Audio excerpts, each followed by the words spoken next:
gunung di hadapanku tak jua berpindah. Kau berikanku kekuatan untuk mendakinya. Ku lakukan yang terbaikku, Kau yang selebihnya. Tuhan selalu punya cara buatku menang pada akhirnya. Senang bisa lihat teman-teman, apalagi ada Ronya Daud di Bro Andreas, dahsyat. Oke, kita dengar firman Tuhan dari Jogja, pindah dikit aja. Kita akan dengar dari Solo. Silakan Adinda. Ini kita mau ngopi, melanjutkan apa yang Kak Febe katakan ya. Kita mau ngopi, ngobrol penuh iman gitu ya. Kalau saya salah satu penggemar kopi ya, pasti bapak-bapak di sini juga penggemar kopi ya. Filosofinya kopi itu, saya kalau minum kopi nggak bisa pakai gula, nggak pakai susu juga, nggak pakai campuran apapun. Jadi kopi hitam plain gitu ya. Filosofinya gini, kopi itu hitam, pahit, tapi kalau kita tahu cara menikmatinya, dia enak gitu. Nah, firman Tuhan pagi hari ini kayak gitu. Saya aliran orang yang menyukai firman Tuhan yang bukan hanya mengenakkan telinga gitu ya, tapi firman Tuhan yang akan merubah pola pikir kita, gaya hidup kita, tetapi tentu saja tetap firman Tuhan itu bawa damai sejahtera buat hidup kita. Jadi pagi hari ini kalau kopinya pahit, mari kita belajar untuk ngerti bahwa yang pahit itu kalau ngerti cara menikmatinya jadi enak. Oke? Yo, pagi hari ini ayat yang udah saya siapkan ya. Kita buka di Yohanes 16 ayat 33 dulu. Semuanya ini kukatakan kepadamu supaya kamu beroleh damai sejahtera dalam aku. Tuhan katakan, peace be with you, damai sejahtera bagimu. Dan Tuhan katakan juga, dalam dunia kamu menderita penganiayaan, tetapi kuatkanlah hatimu, aku telah mengalahkan dunia. Itu janji Tuhan gitu ya. Kenapa kok tiba-tiba Tuhan bilang, kuatkan hatimu, damai sejahtera bagimu, aku telah mengalahkan dunia. Dan dikasih Tuhan, dunia ini sedang menggelap gitu ya. Dulu kalau saya membaca ayat-ayat Alkitab tentang dunia yang sedang menggelap, saya nggak ngerti apa artinya dunia yang menggelap. Apakah dunia menggelap karena saya punya banyak tagihan yang tidak terbayar? Apakah dunia menggelap karena saya berhenti kuliah waktu itu gitu ya. Kalau saudara WF datang waktu saya khotbah beberapa waktu yang lalu, saya sempat cerita saya sempat berhenti kuliah gitu ya. Kalau Alkitab ngomong dunia menggelap, apakah itu karena saya keluar dari kuliah gitu ya, atau karena banyak hal yang terjadi dalam hidup kita, atau karena apa? Kenapa Alkitab katakan dunia menggelap? Kenapa Tuhan mengatakan aku telah mengalahkan dunia? Pagi hari ini kita akan merenungkan firman Tuhan yang nggak jauh-jauh dari menjawab kenapa Alkitab katakan dunia menggelap dan kenapa Tuhan katakan aku telah mengalahkan dunia. I have overcome the world. Ya, teman-teman sudah memaklumi, saudara semua sudah memaklumi kan ya, saya kalau khotbah trilingual ya. Jadi Indonesia, Inggris, nanti kalau bahasa Jawanya keluar diingetin aja ya. Oke, Timotius 3 ayat 1 sampai 5. Lembaga Alkitab Indonesia kasih judul keadaan manusia pada akhir zaman. Nah, kalau kita lanjutkan di perikop yang berikutnya, di situ Lembaga Alkitab Indonesia kasih judul iman bertumbuh dalam penganiayaan dan dalam pembacaan kitab suci. Artinya apa? Artinya dunia ini sedang menggelap dengan banyak hal yang terjadi. Di satu sisi dunia ini menggelap karena apa? Karena karakter manusia sudah jadi kayak yang disebutkan di dalam Alkitab tadi. Manusia mulai mencintai dirinya sendiri, mulai dan sebagainya. Tadi kita sudah baca, saya nggak akan perpanjang karena menghemat waktu supaya saya tidak terlalu lama ngomongnya. Tetapi di sisi lain dunia ini sedang menggelap karena penganiayaan sudah dan sedang terjadi dan masih terjadi di dunia ini seperti itu. Dan kita tahu apa yang sedang terjadi hari-hari ini. Hati saya itu hancur gitu ya mendengar berita apa yang terjadi di Sulawesi. Saya keinget sama keluarga kita yang ada di Sulawesi. Belum lagi apa yang terjadi di Kalimantan, mungkin belum beres. Dan banyak hal yang sedang terjadi, tambah hal-hal seperti pesawat jatuh, kemudian yang namanya COVID belum berhenti, Jawa, Bali, PSBB, tadi Kak Andre cerita gitu ya. Kalau jam 7 itu sudah sepi seperti itu ya. Saya nggak ngerti dengan kota teman-teman masing-masing, tapi kalau Solo, kalau misalnya saya nggak prepare dinner gitu di rumah, saya balik dari pertemuan jam 7 udah sepi, susah banget cari makan gitu ya. Nggak gampang. Saya juga kepikir tadi Kak Andre cerita gitu ya, baru buka warung kopi, PSBB, jam 7 harus sudah tutup gitu ya, jam 7 kursi harus sudah dibalik dan sebagainya. Bukar aman, tetap ngopi, oke kita ke sana. Nah, kita melihat bahwa dunia sedang menggelap. Jadi beberapa waktu yang lalu saya drop seperti itu ya, saya minum obat lalu saya tidur. Dan saya terbangun, tiba-tiba saya terbangun jam 2. Jam 2 saya bangun beberapa hari yang lalu, dan ada salah satu mentor saya mengirim artikel. Nanti kalau saudara yang di sini ada yang tahu dan saya salah, please correct me gitu ya, tolong benerin gitu ya. Jadi dia kirim satu PDF salinan dari RUU yang diajukan kepada pemerintah mengenai religion seperti itu, mengenai kepercayaan, dan di salah satu, jadi itu kayak usulan poin-poin seperti itu, dan di salah satu di beberapa poinnya itu jelas-jelas menuliskan bahwa seperti itu, dan bahkan bagi mereka seperti itu. Dan beberapa, kalau teman-teman tahu, dari tanggal 13 sampai 20 saya ikut WF, live duluan gitu ya, nggak bisa ikut sampai selesai karena ada prayer call gitu buat Amerika. Kebetulan saya salah satu orang yang concern dengan apa yang sedang terjadi di sana dan mengikuti seperti itu. Saya nggak akan cerita banyak, cuman ada beberapa yang saya tergerak untuk sampaikan, dan salah satunya itu tadi. Jadi keluarga kita yang di Amerika itu sedang mengalami tekanan besar seperti itu, dan jam 2 pagi itu ketika saya baca itu, saya tidak berhenti menangis seperti itu. Kemudian saya berdoa dan saya mulai bertanya pada Tuhan, apa yang sedang terjadi dengan dunia ini seperti itu.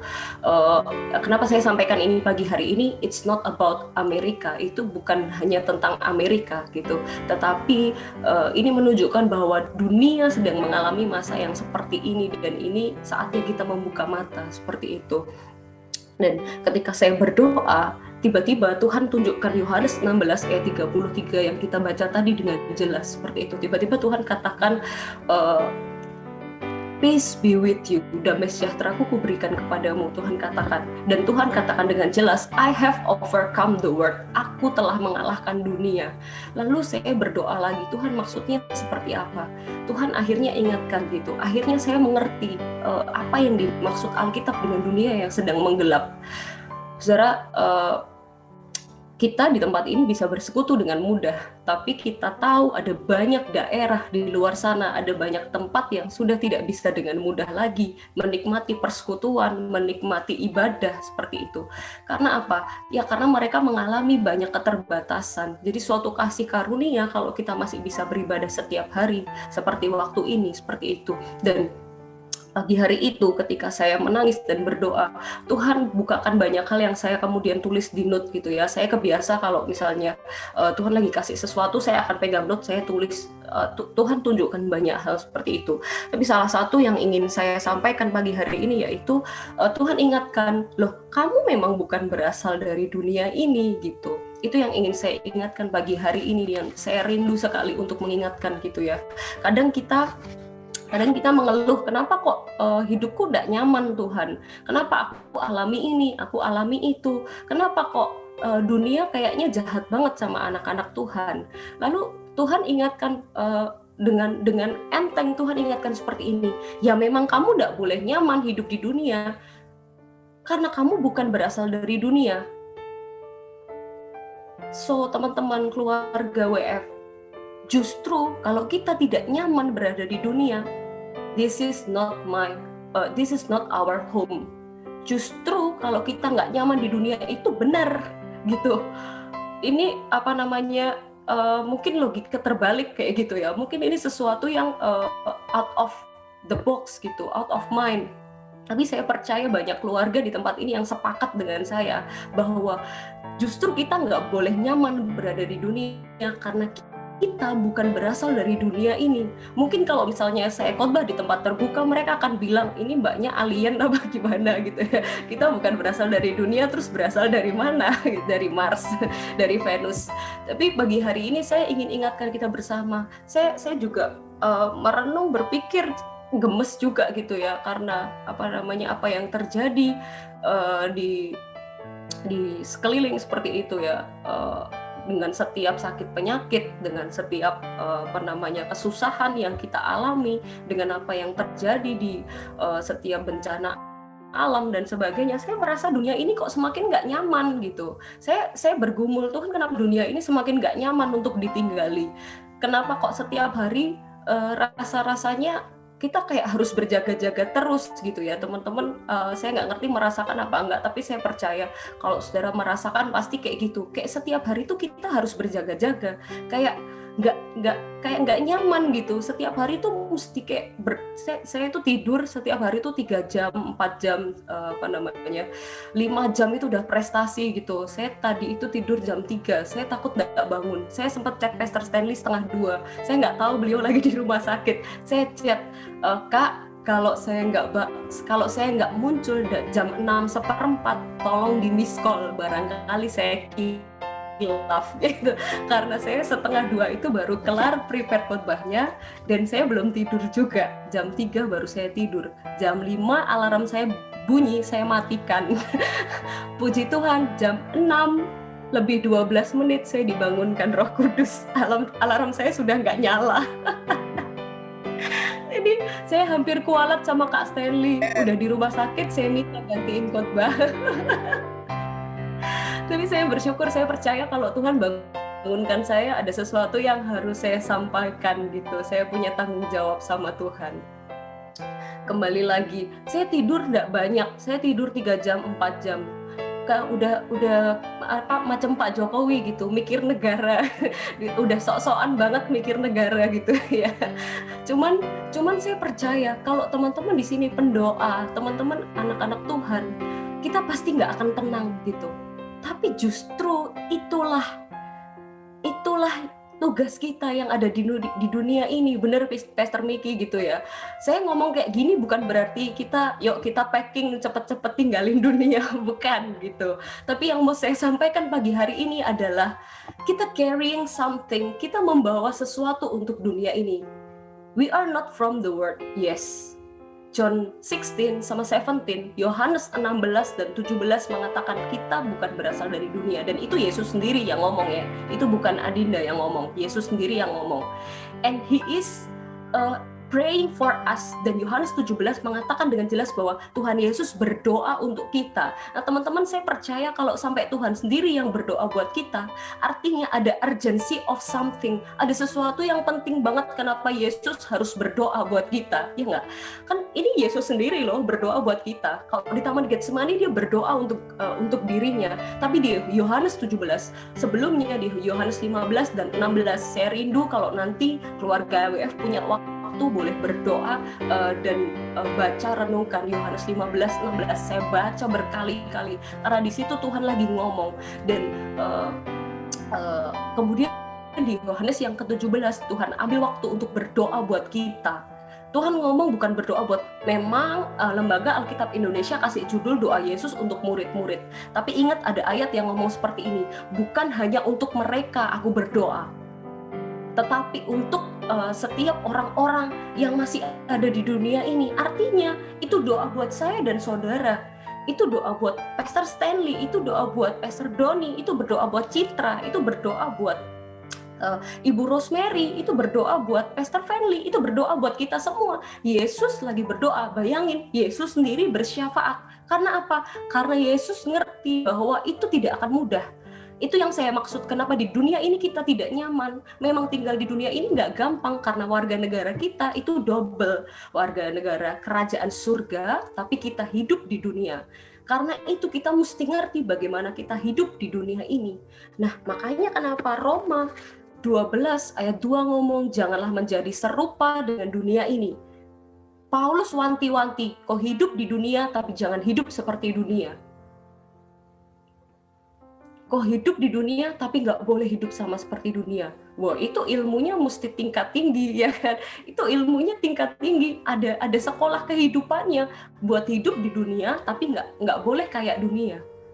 Buat hidup di dunia yang bukan tempat kita, tapi kita mesti hidup pakai cara hidup kerajaan surga. Ada yang namanya Christian lifestyle. Tuhan ngomong hidup seperti Yesus, hidup Christian lifestyle. Kalau kita pakai standar itu, mungkin nggak gampang, tapi memang itu yang Tuhan mau ketika kita hidup di dunia ini, seperti itu. Makanya kenapa Roma 12 ayat 2 ngomong, janganlah menjadi serupa dengan dunia ini, tetapi berubahlah oleh pembaruan budimu, supaya kamu tahu mana yang baik, mana yang berkenan kepada Allah, dan yang sempurna. Itu adalah patokan hidup kita. Nah, saya mau highlight beberapa poin pagi hari ini gitu ya. Karena kalau saya sudah penuh di sini dan di sini, saya akan ngomong terus, saya takut tidak berhenti. Jadi saya bikin poin sederhana. Oke, poin yang pertama adalah gini. We live in the world, kita hidup di dunia yang darker and darker, semakin gelap. Jadi kalau misalnya ada orang yang berharap dunia ini membaik, pagi hari ini kita mau seruput dulu kopinya, yang saya bilang pahit itu tadi, tapi enak kalau kita tahu cara menikmatinya.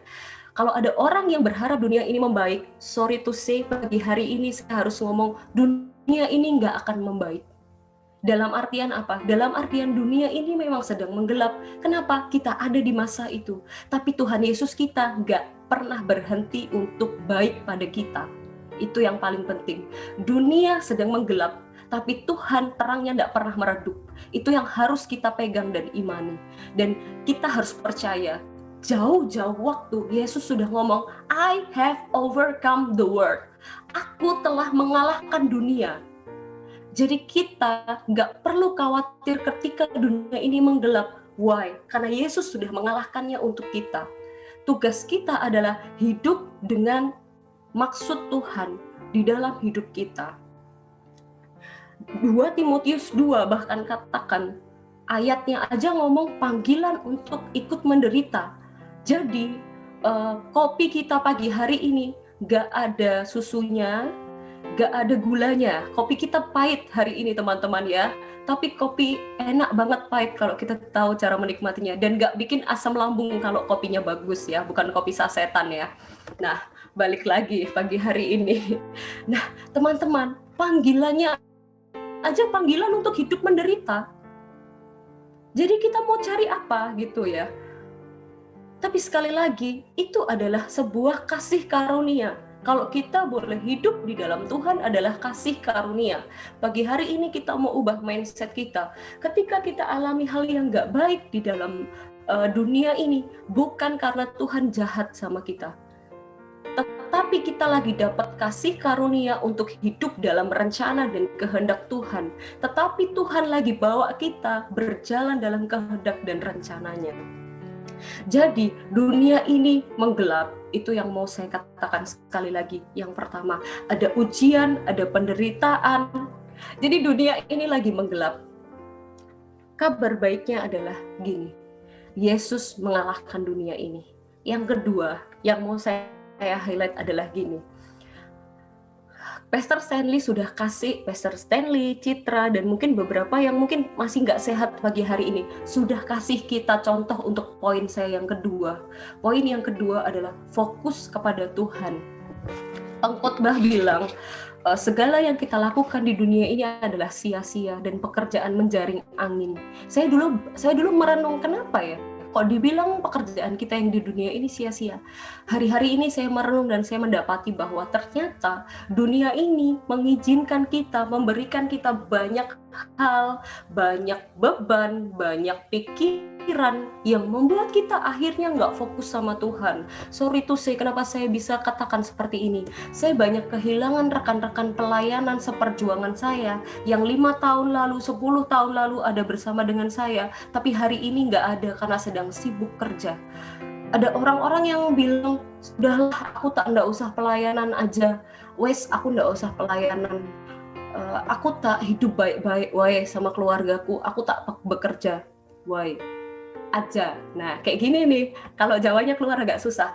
Teman-teman kemudian 5-10 tahun lalu ada bersama dengan saya, tapi hari ini mereka bilang, sudahlah aku mau fokus aja sama kerjaanku, aku mau fokus aja sama keluargaku. Saya dikasih Tuhan, that's not an excuse. Saya bilang itu bukan excuse.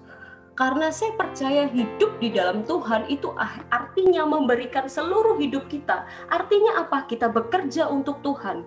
Artinya kita kerjakan skripsi untuk Tuhan. Artinya kita kuliah untuk Tuhan. Jadi nggak ada excuse buat bilang, oh aku sibuk kerja, jadi aku nggak bisa pelayanan lagi kayak dulu. Oh aku lagi fokus sama skripsiku, jadi aku nggak ikut persekutuan dulu. Sorry to say, ampun Bang Jago, saya nggak cocok sama yang kayak begitu. Oke?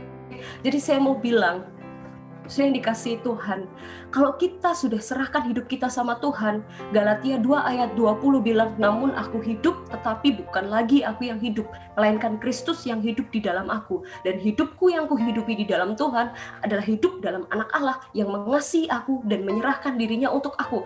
Artinya hidup kita sudah dibayar lunas sama Tuhan. The whole of our life itu adalah hidup kita dalam Tuhan. Jadi kuliah kita masuk di dalamnya. Jadi pekerjaan kita masuk di dalamnya. Jadi pergumulan hidup kita masuk di dalamnya. Jadi ketika kita sedang mengalami keterbatasan dan kelemahan fisik pun, itu ada di dalam Tuhan. Roma 8 ayat 28 katakan Allah turut bekerja untuk mendatangkan kebaikan dalam hidup kita. Artinya semua yang terjadi dalam hidup kita gak pernah keluar dari timeline-nya Tuhan. Salah satu mentor saya ngomong seperti ini, Din, hati-hati. Nanti itu waktu saya mau nikah, mentor saya ngomong seperti ini, Din hati-hati. Nanti kalau sudah nikah, kalau nanti tantangannya akan gini, kamu akan diperhadapkan untuk kamu kerja, cari uang, fokus sama keluargamu, fokus sama karirmu, dan itu bisa menggeser Tuhan dari hidupmu. Mungkin itu satu wejangan yang kita semua sudah sering dengar. Tapi hari-hari ini ketika saya merenungkan firman Tuhan, tiba-tiba nasihat seperti ini jadi relevan. Saudara, kadang-kadang orang nggak sadar ketika dia kerja, ketika dia mulai memikirkan banyak hal. Dunia ini kan mengizinkan kita untuk memikirkan banyak hal, bener ya?